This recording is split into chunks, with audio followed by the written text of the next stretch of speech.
कहता करेजा है। जब तू नजरी के सामने से गुजरा करू तो बुझाता है करेजे में फाट गई।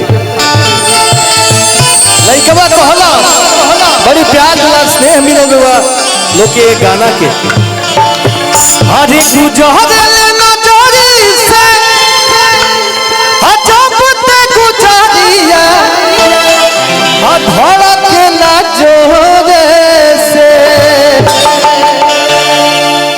तो एक ही गो दिल बावे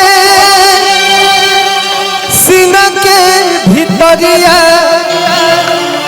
ओहो दिल लागल बतुरे से कहे के भैया तो गुजरे ले नजरी से गुजरिया धड़क ना जोरे से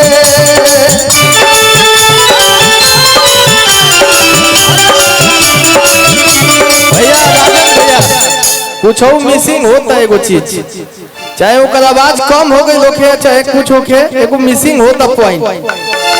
तो गुजरे ले नजरी से गुजरिया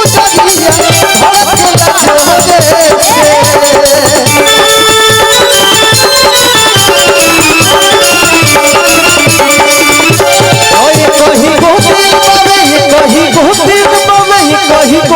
बाबे सीना के भीतरिया कहीं गोदिल बाबे सीना के भीतरिया ओहो दिल लागल बतुरे से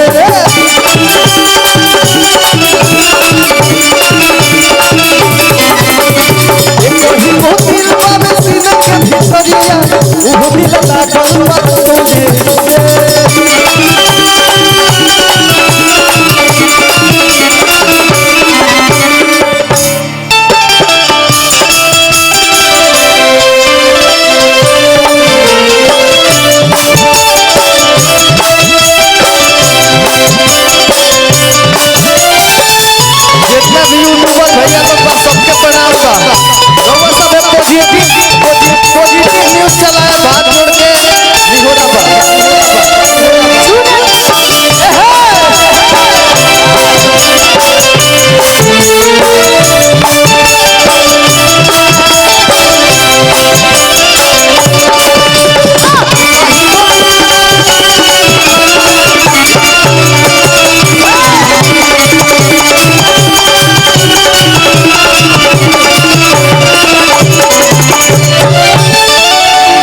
छाप दे का तमरीक नैनी जस नैना मिलल बाके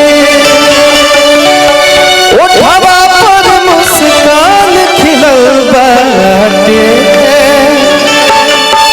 एगो हमरा होई नहीं के बुझात कि सब लोग तो देसी लगता है विदेश से बड़ी का ई रसिया नहीं हैं ई रसिया नहीं एने गु का नाम हतार हो दीक्षा।